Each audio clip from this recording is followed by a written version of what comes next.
we're here. Food Service Power Plant Network. Welcome to Monday.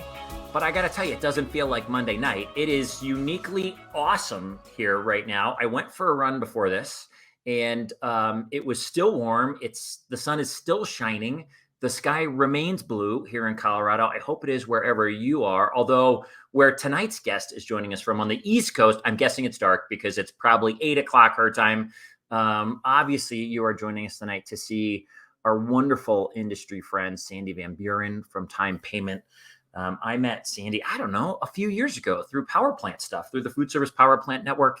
And we've become friends and we see each other at shows. And she and her team have been wonderful, kind of like putting up Food Service Power Plant placards in their booth and different things. Just phenomenal. Have just been a wonderful encourager and friend. I cannot wait for her to tell her story. I'm so glad you're joining us. Listen, a couple notes for tonight. First, if you are joining us from LinkedIn, know that we've got a Facebook community. That's how this all started, actually. Way before we started doing these conversations on LinkedIn, we started doing them in our Facebook community called the Food Service Power Plant Network. Go find it. It's a group. Don't go to the page. Go to the group. We'd love to have you join us. We've got a few thousand people in there where people encourage one another. We talk industry trends. We talk positive mindset tools. We'd love to have you there. Second, Sandy is like our 104th, I would guess, guest. So if you want to see any of the other ones, they're all on our website, fspowerplant.com. Go check it out. That website was built from the amazing team at Crave and Company, Chelsea Stock and Rachel and Eric and Kevin and the whole team. So many wonderful people over there. They've built a beautiful website that's really organized so you can find things easily, whether it's positive mindset tips, whether it's conversations. If you need some mental health resources, or maybe you need a coach, there's coaches there as well. So go check out that website and check out any of the previous conversations. Love to have you here from the wisdom of so many industry friends. Next, the Zumba group. You know, these conversations are brought to you by people. They're built in part by people who support us. And the Zumba group from day one has said, we want to be a part of spreading positive mindset tools to the industry. And we want to be part of hearing stories. They're in media. They tell stories. That's what they do. So Maureen and Joe and Dave and Nick and Sam and Renee and everybody, there's so many amazing people at Zumba group, which of course is FENS magazine, RD&D magazine. Go check them out. They're amazing people and they help make this message and conversation possible. So thank you to that crew. Listen, lastly, I've got a pen, because while we're going to talk to Sandy tonight, she's got insights and things that are unique to her, that someone in her life gave her, or something she learned along the way that I need. So I'm going to write a note on a little piece of paper here, and you might too. I'd grab you to grab a notepad and a pen, whatever you need. Make some notes tonight. Sometime in the middle of the night, you might wake up and something she said might affect your journey. Or maybe tomorrow morning, you're going to remember or want to remember and recall something she said. So write some notes. Listen, lastly, thanks for joining us. We're grateful to have you. Let's go find our friend, Sandra VanBuren. Sandy! Hey, Jason. Hey, guys. Hi, how are you tonight? I'm doing great. Thank you. What was it like this Monday night for the sun to go down quite a bit later than last night? So I am very fortunate that I also live in Florida. So we have the most sun because nothing blocks it. The sun just went down maybe 20 minutes ago. So I was kind of testing lighting and it just completely all changed 20 minutes ago anyway. So I love it. Having the sun is actually one of the reasons I moved to Florida, because I really needed to have sun all the time. The darkness really gets to me. So being able to have that extra sun, I noticed even this year just completely changes your whole perspective on life. Wow, that's amazing. Way to pay attention to that and follow that.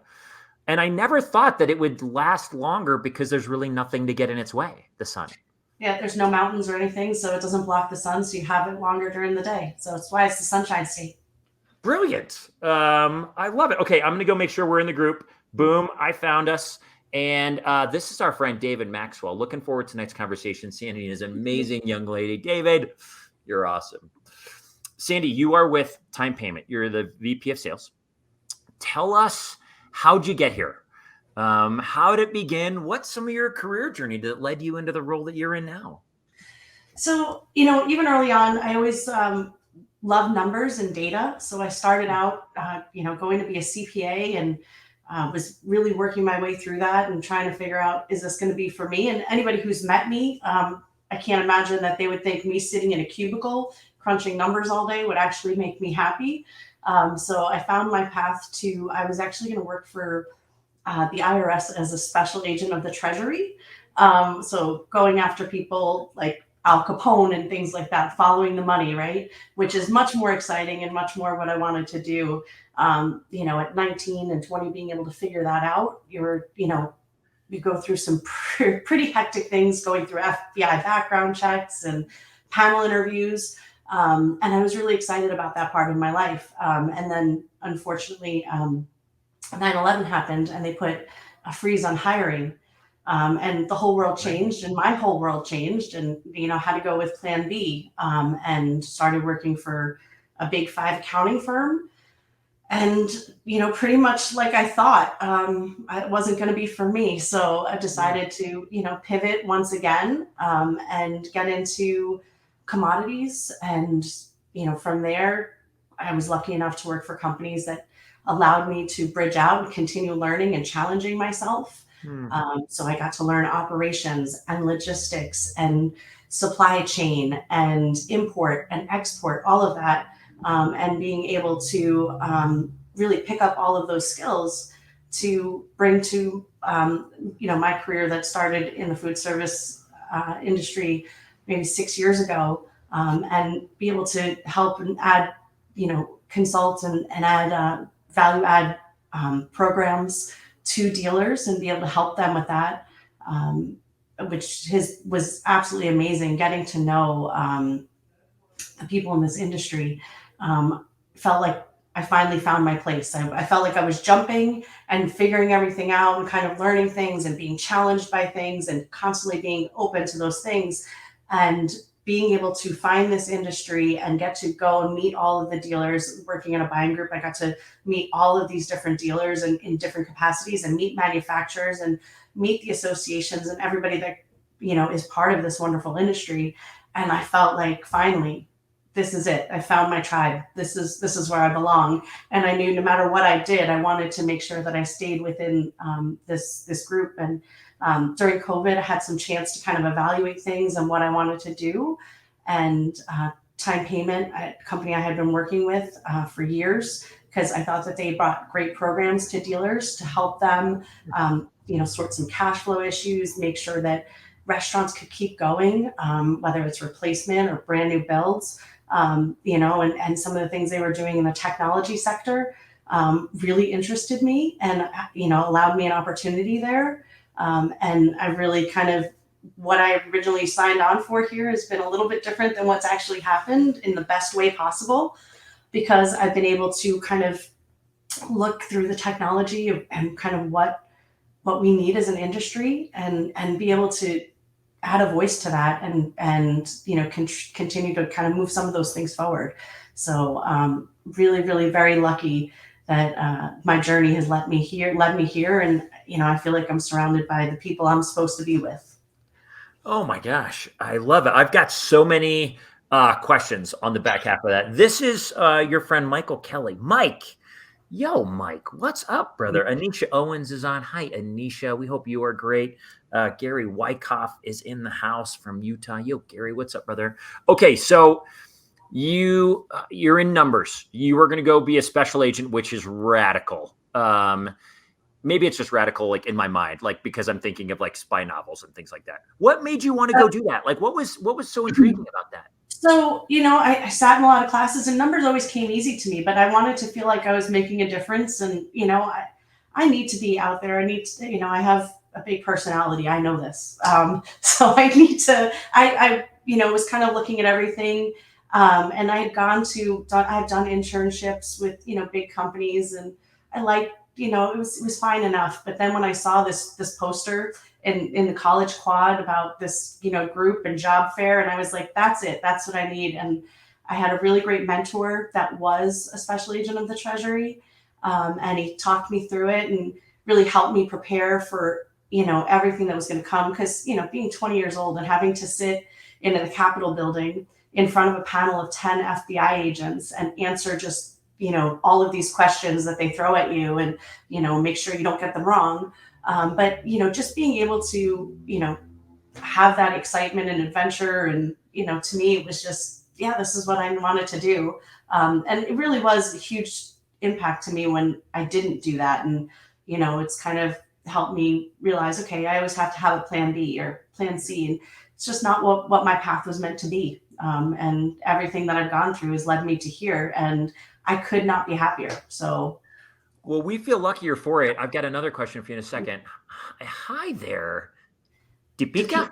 Yep. Deepika, hi Deepika. What an inspirational story, Sandy. I would agree with you. Okay, so you were I'm grateful that it didn't work out because that landed you here. You said you felt like, I didn't write down the word exactly, but when you landed in food service, you'd found it home. You'd made it home amongst your people, something like that. Yeah, my tribe. It's Your definitely tribe. my tribe. Tell me why. What was it? What is it about this industry and the people in this industry that feels like your tribe?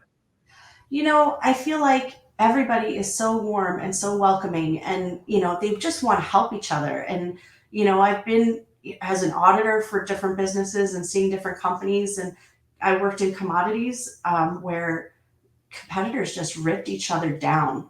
Like I was in fertilizer for a very long time, and was Koch brothers and Atom Trading, and all of these different things, and working in oil, and all of the competitors would rip each other down. They would do anything they could, bloodbath to you bled to death.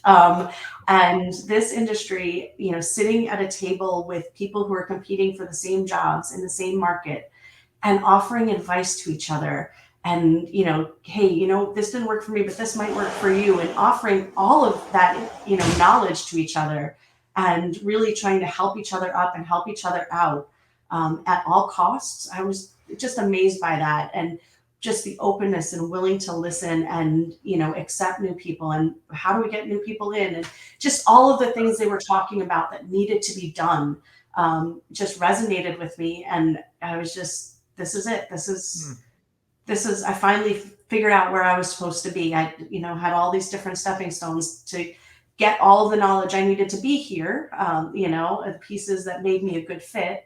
But now that I found where I'm supposed to be able to impart that knowledge, has been amazing for me.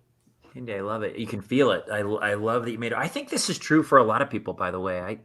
I meet so many, very few of us start here. I started as a history teacher. The amount of people that start somewhere else and land here and think, oh yeah, this is what feels the best, the most life-giving to me. There's just so many. And I believe there are so many out there. If you're watching, maybe you're on LinkedIn and you're not in food service, but you stumbled your way into this event. There's a home for you in food service. And there are so many elements of what you can do, roles you can play, from working in a restaurant to being a food broker, to manufacturing food, to selling restaurant supplies and equipment, to selling leasing solutions, to selling beverage dispensers. I mean, the list goes on and on. So heed Sandy's words. I love it. I love it. And you've done so much, Sandy. I mean, goodness gracious. The accounting and numbers and all of the things you've done, the transitioning different career places, locations, roles. What are it's a lot to navigate. Oh, by the way, you're a mom and you've got a family and a husband and all of these things, and you moved recently. What are some habits in your life that you've consistently practiced that help contribute to your success and your continual performance at a high level? So for me, it's about ritual, I guess, or what you stick to. Like, I have the same morning ritual. I get up, I have a cup of coffee, I make sure that my kids are in a good place to get off to school. I'm very lucky. My husband takes care of most of that heavy lifting, so I can kind of think. And then I make my big three list for the day. And I've done this for years. It's, I don't know about you, but I'm sure everybody experiences this. You go in, it's the day, and you're like, oh, I got to get this, this, and this done. And then you turn on your computer, and there's your first fire, and somebody else needs you to do this. And then you get to 6 o'clock, and you're like, I didn't do anything that I was planning on doing today. So I try to make, and I do this every morning, I make a big three. These are the three things that absolutely need to get done at all costs. I cannot be done with my day until this. And I make sure that those get done, because it's the only way to move things forward. Things are going to be crazy all over the place. But, in order to move forward, you have to kind of keep your eye on that prize. Sandy, I love the big three list. I think it's so impactful. I had a Post-it note that I got at a conference one time, I think from Jack Canfield, and it was like big. It was like top 3 things, and he was like, write it down every day. Here's your little Post-it note. Put it right on your computer monitor, and just the way you do it. I love that you're doing it. When did that start? Was there a time that where did you learn that from? So I actually learned that I was working for a fertilizer company, and honestly, with ships coming in all at all times of the night and everything happening all the time, I would never get anything done. I wouldn't get contracts read. I wouldn't get anything done. And I said something's got to change because I can't just keep putting out fires and not making any progress. And so I had read a book about like organization and kind of time management and that was one of the things that stuck with me. It was part of a series of, kind of planning out your quarters. And it's this planner that you can have, and you sit down once every quarter at the beginning, and you talk about the things you want to hit for that quarter. Like, what is your goals for that quarter? What is that going to be? And then, every month you have to work towards that. And it's about setting these attainable little goals. It's, how do you eat the elephant? One bite at a time. So setting these little tiny goals that you can attain every day or work towards every week, so that you actually are moving towards that goal, and being able to articulate that with the rest of your team so that everybody's pulling in the same way. And really kind of just making sure that you don't get lost in the minutia of the weeds every day, because that can happen really, really easily. I mean, I can get lost in email for hours on end and not move anything forward. So it's about making sure that happens. I love the wisdom. It's easy at times for me to slip into this belief that success looks like me being busy, being on the road, and having zero in my inbox, which never happens, but as close to zero as I can get. That's the success. And of course, that's not success. The having those initiatives, those goals, those targets, of course, is something we all need. And I think it's a great reminder that you do it. Somebody once told me, we were laughing about the inbox thing because I've never had zero things in my inbox. And they were telling me that there's a guy in a balloon that you get in your inbox if it's completely cleared. Like, it's like, congratulations, you've gone through everything. I had never seen that. And I've been working in Outlook for 20 years, like Yeah. I'd never seen it. I had no idea what they were talking about. And so I actually walked over to their computer because there was no way I could do it to mine. And I could not believe it that actually is a thing. It worked. So if you ever get that, you'll get this big guy in a balloon, if you have zero in your inbox. But it's becoming a part of the mission. It's not replacing the quarterly goals, but it's becoming a part of the mission to see this. I want to see it. Yeah. So that's really funny. Outside of work, in addition to your family and all the ways you support your kids and everything, the role you play there, you do a lot of volunteer work as well. I do. Can you tell us about some of the work you do outside? Sure. For me, it was really important to feel like I was giving back and setting an example for my girls, how to give back. And one of the things that I always kind of go to is, how do you make the biggest impact? And you do it with children, because they're the ones that need it. They're the ones that don't have a voice. They're the ones that are going to remember it. And they're the ones who are going to take care of the world after we're gone. So that's where you can make the biggest impact. And I'm sure you feel the same way since you were a teacher, of like, that's where you really start making that impact. It started back when I lived in New York. I actually worked, one of my girlfriends said she was volunteering.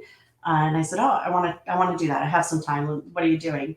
And so in New York, there is a program. There's a women's prison that they have a specialized program that if you're pregnant when you go to jail, you are able to keep your child with you in a special maternity ward for the first 15 months if you're going to get out within that time, or the first 12 months of the child's life, so that you bond. And the theory behind that is, if you have a bond with this child, that you're going to strive to get out and do better.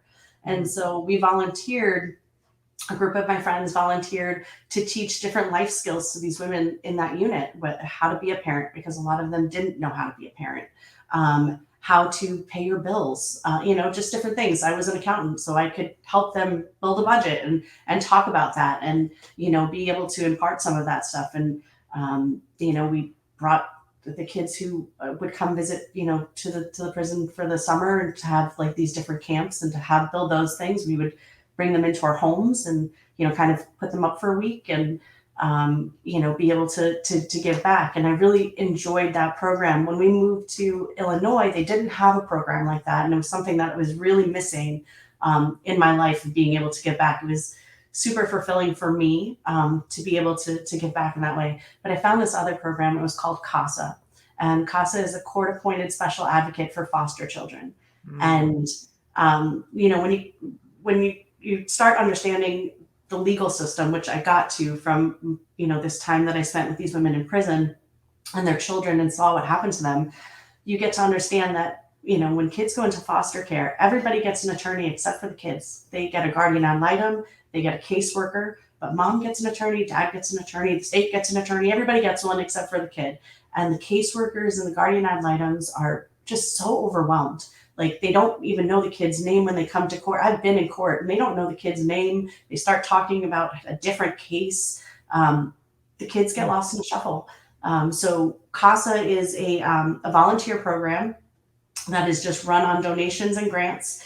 And it assigns a volunteer after, you do 8 weeks of pretty intense training and background checks. But they assign every child who has been assigned to foster care gets a CASA. And so you make time to go meet with them once a week. You're their person.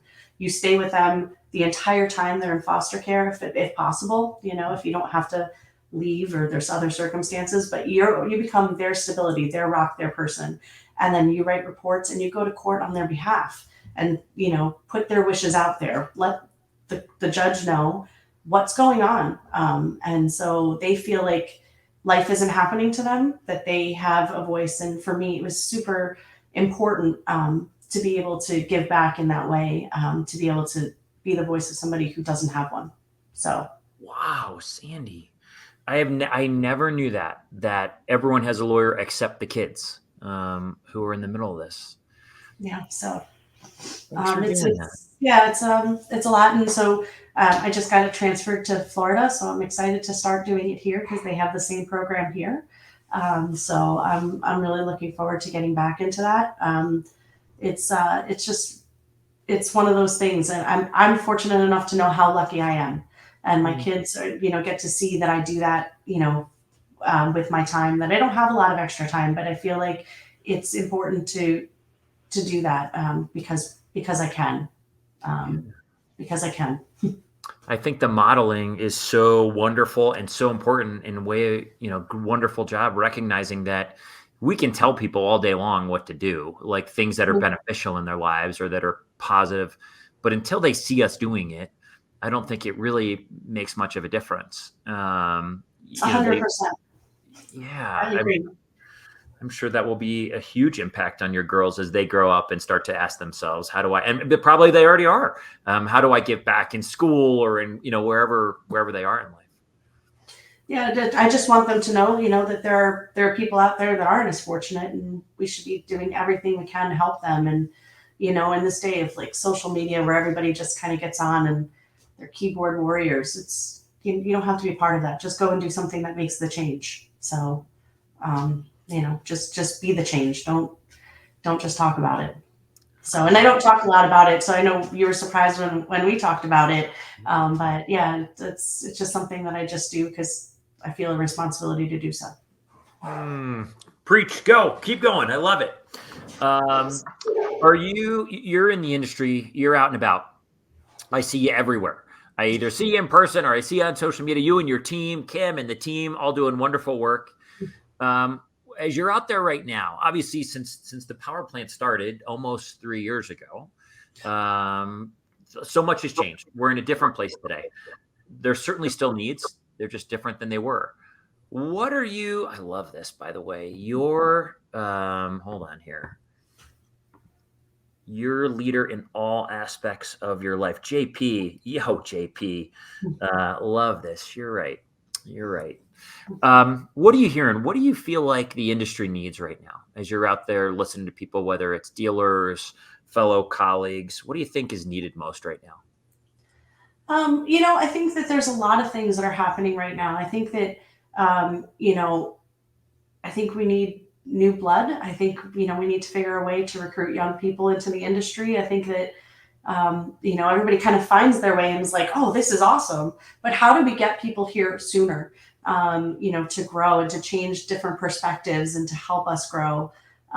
That's one. And I think the other thing is technology. I think that we, as an industry, have been a little bit behind, you know, a little bit behind in the technology. And, you know, I'm a big person on data. You know, it's kind of started with numbers and data and just the standardization of that. And I know that there are a lot of associations and groups out there working on it. And, you know, I'm happy that I'm part of that and being able to help in any way I can. And I think that once we get to a place where we get to some standardization, that we're going to, as an entire industry, be able to excel so fast, because right now what we have is, you know, kind of everything's a little bit all over the place, and different systems and different technologies. But I think once everybody kind of pulls everything together, and works together towards the same goal, which is happening, which is amazing, and I'm so happy to be a part of, that it's going to just take us to new levels of what we can do as, you know, as a group. I can't wait. I love all the collaboration that's taking place amongst so many various constituents and associations in the industry. I'm going to flip it from what we need to tell me what you feel like as an industry we're doing really well right now. I think as an industry, what we're doing really, really well is, I mean, you just hit on it, is being collaborative. I think that, you know, it's one of the things that, you know, keeps me here, and I really enjoy about the industry is everybody wants to help each other. And, you know, I go to these shows and, you know, I'm talking to different, they're my friends at this point, right? You know, you've known them for so long and it's never, you know, what can I do for them? It's, hey, how can I help you? What can I do for you? And I'm always, you know, kind of trying to reciprocate that. And I think that everybody, you know, across every facet, whether it's manufacturers, dealers, ancillary services, I mean, just everyone is trying to help everybody out. And they're just so happy to be able to see each other in person. It's like, how do we do more of this, and get to better places? And just the communication and lifting each other up, I think is been amazing. So I would agree with it's you. worked wonders for me anyway. I mean, I can say that, you know, being, you know, kind of being part of some women's groups and being part of this group, and, you know, just really getting to know people at a deeper level, as opposed to just passing them in their booth and, hey, how are you doing? Yeah. It really forms those deeper bonds and deeper connections, which I think allows for people to be a little bit more vulnerable and really ask for what they need and be able to, you know, get it, as opposed to lip service of, sure, I'll send you an email about that, or, you know, and that's what I think we're really doing well. I think our networking is so much deeper, than I would say it used to be, for me anyway. I love that. I'm making a note about that one. I think you're right about all of that. The amount of depth of relationship that I get to experience, just like you're describing, with colleagues who have become friends, is something I think that makes our industry unique, and something I think we're both really lucky to have. For some reason, some of these comments aren't coming up, Sandy, in my normal thread, so I can't pull them up. But our friend Anisha Owens, watching as you were talking about your volunteer work, said, "I love this. God bless you for being able to help and doing it, not just talking about it." Our friend Zena Dater from Oklahoma. Hi, Zena. Zena is in the house, and she had a little smiley face talking about, as you were talking about, depth of relationship. I know Zena understands that as well. So many friends of Zena, and in our community for sure. Let me ask you this: a book.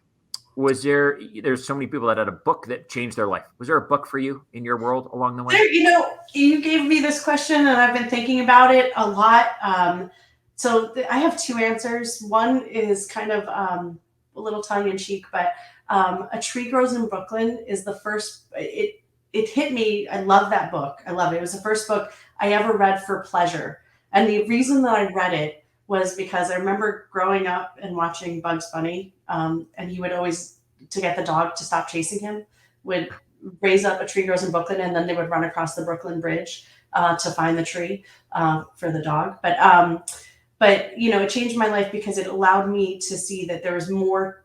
There was an escape. There was a way to read for pleasure and to expand your mind. And I think that's where it really started for me to read and to really enjoy it. And I probably read like 3 books a month or 4 books a month, depending on how much I'm on the road. But the one I think that you're kind of looking for, which I think everybody should read, is called The Alchemist. I don't know if you've ever read it, but it's amazing. It's, about the journey of a young shepherd boy. And, he goes on this journey to find his destiny. And, it depends on where you are in your life and how you read it and what you take from it. And every time you pick it up, it's something different. And it's one of the ones I typically read once a year to just gain perspective on life. It's a little bit spiritual book. It's not like religious or anything like that, but it always has a different message for me. It always has something new for me to take from it. And I'm one of those people that are a believer that you can only read a book when you're ready to read it. And I tried reading it twice and I couldn't get through it. But then when I did, it hit me and I haven't been able to put it down since. So like I said, I read it once a year. Oh, awesome. So, I love that there are books like that in people's lives that they come back to every year. It's just so meaningful, so impactful. And I love what you say too, because some books you have to be ready for. There's an element to which when I go around and do some speaking at times, I'll talk about the book Success Principles in My Life by Jack Canfield that changed my life. And people buy it and they're like, where do I get it? All this kind of stuff. And it's wonderful. But the reality is I was ready for it. I was in a place in time, the perfect place in time, that book was exactly what was needed in my journey. And it might have a different role today.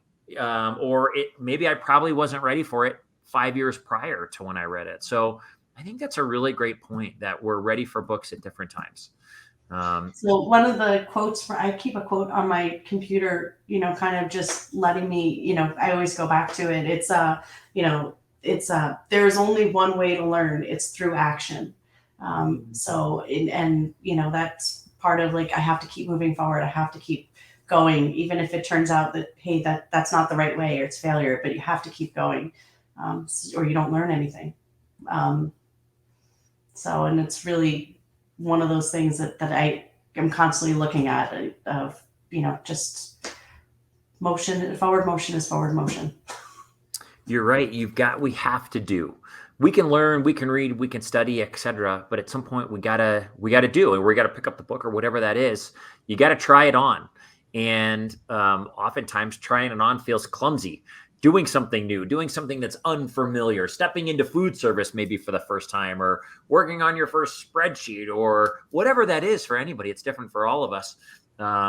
But you got to do and build. You start somewhere, and if we can do it without this fear of perfection or need to be perfect or this fear of failure, realizing that it's going to get better, and it has to. It's you're right. One way to learn through action. I love it. So yeah, it's go ahead. one of those things that I kind of try to tell, my team. I have a great team behind me, and I try to create this psychologically safe space where people aren't afraid to fail. Because if you don't try things, how do you know that it's not going to work? And so we celebrate failures as much as we celebrate successes. We tried something. It might not have worked. It might not have been great, but we tried it. And that's how we know what's not going to work next time, or how do we improve upon it. And I think it's super important to make sure that people feel safe enough to be vulnerable, to speak their ideas and talk about things outside of the box. That's how you get those disruptors, is by trying something different. I'll never forget, Sarah Blakely is someone I follow. She was the founder of Spanx. I don't totally know what Spanx are or do, but it's some kind of pant wear, I believe, as I understand it. Shapewear. Yep. What is it? It's shapewear. It keeps you so you don't have a lot of rolls or jiggles when you're underneath your dress. I guarantee every woman on this chat knows exactly what they are. There we go. Shapewear. That's a word I hadn't heard before, but I love it. I guess that makes sense. Fail forward. Yes. Sarah Blakely tells this story about when she was a kid. Her dad, maybe once a week at the dinner table, they'd all be having dinner, and her dad would ask the kids, "How'd you fail this week?" And it was something to be celebrated. And if you hadn't failed in some way, he was like, "Well, then you didn't try enough new things." So I want you to keep trying new things so you're failing. And he flipped this idea of failure from something negative to something that was to be awarded and celebrated, just like you are, because it means you're trying something new. Talk about your teammates feeling safe to do it. Kim Lorang. Hi, Kim. Sandy leads so well with learning through action. She empowers those around her to try new things and to be able to have the space to have something not work out, but to grow for it. It's pretty cool when you get one of your team members recognizing and acknowledging that as well. Way to go, Sandy. I love it. Yeah, I have one of the best teams in the industry. I'm really lucky to have them supporting me as much as I'm supporting them. We really are 100% there for each other all the time, and making sure everybody has what they need to develop. And I keep telling them, what do you need so that you can go on to that next level in life? Because you don't want to just stay working here. You might want to grow your trajectory. You might want to. Jason Moore is also on my team. How do I help you develop till you get to that next stage? And then constantly telling people, like, I want to teach you my job because I want to move to that next stage. Somebody's got to do my job so I can go on. So let's all move forward together. And how do we do that? Wonderful. I think you all are lucky to have one another, and I know they're lucky to have you. I can hear it every time I talk to Kim. I know it. Sandy, we all go through challenge. There's hard times for all of us. Something unfamiliar that's we stumble through, or an experience that we didn't see coming. Was there a particular challenge in your life that you worked through that taught you what you were made of, or gave you a greater sense of confidence? Yeah, I mean, I will tell you, when I worked in fertilizer, I was given a ton of opportunities, and it was a father-son owned company, and the son was the same age as us. We had the same age families. We were doing things, amazing things together. And at one point they said, we have to stop growing because if we get any bigger, we're going to be on too many people's radar and we have to stop. And I was like, they said, just sit back. You're at the pinnacle of your career. But I was like 32 or something. And I love challenges. I wanted the next challenge. And it was really hard for me to be like, I have to leave this family business that I loved. And I loved the family. Like, we would have Christmas together, all of the things, and say, I have to try something different because I will shrivel and die in this office if I can't keep working towards a new challenge and something different and continue to grow. And that was really, really hard to have the confidence to walk away from something that was super successful, for the unknown. And really, it was the unknown at the time. And, kind of being able to know that I've done it and I can do it, has given me confidence to know that, that if it doesn't feel right, it's not the end, and you're going to keep moving forward. And, you take the next challenge as you can, and just be confident in everything you do and trust your gut on it. And like I said, so that led me from there to salt, which led me into food service. So I actually, it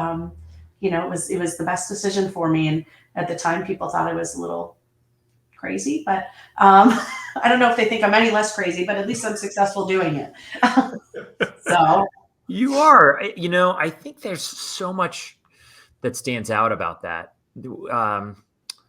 It's hard to have energy when you feel like you're writing a small story. And it's so important to feel like you've got something big you're working towards, like big story, big energy, big excitement, big enthusiasm. It's such a bummer when you don't have anything, when someone says, just coast, just ride. You don't have to work to grow or build. That's where the life comes from. In doing the new things and building and getting bigger and all those things. So I applaud you for being willing to step out, saying, I need something different that is going to push me, that is going to cause me to have to think outside the box and stretch beyond what I know today in order to grow into who I'm going to be. So kudos, Sandy. I love that. thanks. Here's how we end. You mentioned, well, you said something silly at the end. They might think I'm still crazy, but at least I'm being successful doing it. Something like that. Tell me, we all define success differently. There's ideas in our minds. Tell me what success looks like to you. So I think, as I'm thinking about this, I think it changes from my vantage point moment to moment in my day, right? In the morning when I'm having my coffee and I'm getting my kids ready for school, success is, am I sending my girls out confident and safe and just willing to take on the world. And, watching them grow is, considered success for me as a mom.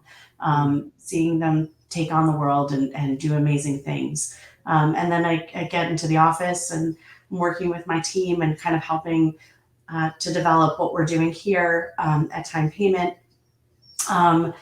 through different technologies and helping my teammates professionally and personally develop, and taking a lot of pride in that, and being able to see the success around me, and what we've done in the industry, for a financing company to have kind of some of the impact that we're having, I think has been amazing, and that's super successful. And at the end of the day, being able to sit and have quiet moments out on my lanai with my husband and just talk about, how we've made this transition and we couldn't be happier. And he's, supporting me in everything, in all my dreams and travel. And I'm supporting him in his love, which he has an amazing business that he loves. And, being able to see that and just being successful as a couple, and, just being able to enjoy the moments, and take joy in every moment of that, to me is just what success is. Gosh, I think that's a beautiful answer. It's time and moment specific, and amidst the different contexts of the roles we all play, success varies in each of those. And I think that's really, really, really well said. I'm glad you put it that way. Thanks for sharing that. Sandy, listen, you probably know at the end of our conversations, we get to do something really fun. My favorite part of an entire evening, which is you've come on. I said this, every guest that comes on, by the way, for you, everybody watching, every guest that comes on this show gets nervous because we're going live. Who knows what happens from a tech perspective? Molly, the dog, might be going nuts and barking at the neighborhood kid who comes to the front door. There's a million things. And because it feels like a lot to come share your story and what you've learned. Every single human. And I tell all of them, you're not here. And I told Sandy this before we jumped on. You're not here to have to prove anything. You're here because you already have, because the story you've displayed and written is already there, and you've already made an incredible difference. So that's a way to help people realize, just come be you. Sandy, you did a beautiful job being you. And it's important that you know the difference you make. And it's fun. I've got to thank our friend Kim, who helped me get some encouraging words, where we get to share encouraging words from your industry friends. You mentioned depth of relationship in the industry, just 6 years in. I don't think I even realized that part. The depth of relationship that you get to experience and the people you've touched and affected is quite profound. And so here's a few words from some of your industry friends on the difference you've made. You're making differences in your home. You're making differences in your community for these kids that need advocates. And you're making differences in our industry, certainly in my life as well. Here's some really fun people. Our buddy Mark Rossi, president and CEO of Avanti out in California. That knucklehead, he might not be watching. He doesn't normally watch on Monday nights. He called me the other day. He goes, Wange, when are you going to turn this into a podcast? Monday nights are hard. I can listen in the car on my way into work, but Monday nights are hard. So Mark, we're working on it. Mark Rossi. I've known Sandy for nearly a decade now, and she's definitely someone who I'd consider to be one of those mentally sharp. Hey, Sandy, can you do me a favor? Can you mute your thing? For some reason, I hear an echo when I'm talking. Okay, we're going to try that. Can you still hear me? Okay. I've known Sandy I'm going to start over. I've known Sandy for nearly a decade now. She's definitely someone I'd consider to be one of the most mentally sharp and driven individuals in our industry ecosystem. I've always appreciated her go-getter attitude and her ability to break down complex projects into more approachable, easy steps. I enjoy our interactions when I get the chance to have them, and I appreciate her business acumen. She's an awesome person for us to have in this industry. Sincerely, Mark Rossi. So cool. I'm going to share another friend who I got to see this week, Otto Abad, down in Louisiana, right? I think. I've had the pleasure of knowing Sandra for a little over 6 years now. I consider her not only a close friend, but also a trusted advisor. Her business acumen is rivaled by only by the wonderful job she does raising her lovely family. From Otto. Amazing. Gawain Guy. I don't know Gawain. I hope to meet him. I've known Sandy through SIFA Buying Group and TimePayment over the last several years. She represents professionalism and exhibits a desire to provide value to her customers. She is not an 8 to 5 p.m. person. She is project driven in meeting desired goals and results with an entrepreneurial spirit. I'm so proud of the progress she's made at TimePayment in such a short time. I believe in her and her team, and I am sure that they will continue to provide value and exceed expectations to their customers. How cool is this? Mark Easterday from one of our friends at Middleby. I've always been a fan of Sandy for quite some time. Fortunately, we've recently began collaborating on a few new initiatives. As always, she brings her trademark creativity and professionalism to the table. It is people like Sandy that help make the food service industry what it is: fun. I've got two more for you. Devin Kelly, our friend Devin. When I think about Sandra, two things immediately come to mind: her absolute love for and devotion to her family. They are her number one priority and joy. And whatever she puts her mind to, number two, she gets done, and she gets it done well. Since joining this fabulous world of food service, Sandra has jumped in with both feet and grown so much. Her desire to learn and be the best at what she does is unmatched. Her commitment to our dealer community is all-encompassing, and she strives to help them grow above and beyond what they even thought possible. She's accomplished so much already in this industry, and I know there's so much more ahead of for her. I look forward to watching as she continues to innovate and drive our industry into the future. Holy smokes, Sandy. I'm going to let you pull off mute and one more. I got one more for you. But this is amazing. Last, I'm going to share from our friend Kim, who is one of your partners in crime. And I know you brought her on to TimePayment, does a wonderful job over there, helps so much. Every time I see Kim, it's just absolute joy. Kim, we love you. Here's what Kim had to say about you, Sandy. Sandy has gained respect in the industry largely because she never meets a stranger. She genuinely wants everyone she interacts with to succeed. She listens without judgment, and she routinely goes out of her way to help those around her grow. Her extensive knowledge of equipment lease financing in the food service industry, paired with her dedication to leading with honesty and integrity, make her an inspirational force to be reckoned with. I've been lucky enough to walk beside Sandy since my beginnings in the industry. And during that time, she has helped me grow personally and professionally in ways that I will forever be grateful for. Keep burning bright, Sandy. Wow. I'm waiting for the roasting to start now. No roasting. There's no roast on this podcast. That would be a fun turn of things. I mean, those were so amazing, and wow, thank you. I'm probably for the first time in my life speechless. So, well, whatever you need to be, it's wonderful. You've done a wonderful job. Whoop, whoop. Great conversation. Lots of hugs. You too, David. It's funny. Someone had mentioned you're not an 8 to 5 person, but you're a project-driven person. I was thinking back to your 3 things every morning, the 3 things that must get done for me to move this forward. I love it. Sandy, you are, I can't wait to continue to know you. You are clearly a leader in our industry. You clearly lead by example, and everyone who sees you, knows you, or watches you do what you do, inevitably learns from you and wants to learn more. Kim, thank you for being you. Sandy, thank you, Jason, for building this community where everyone is celebrated. Absolutely, Kim. I love that you're a part of it. Food Service Power Plant Network, continue to go build big. don't ever settle for small dreams. If someone says, just cruise, just take it off the gas, just, go on autopilot, you might ask yourself, is that really what's moving me? Is that really what's inspiring me? Can I really grow in a world that doesn't challenge me or push me into new heights?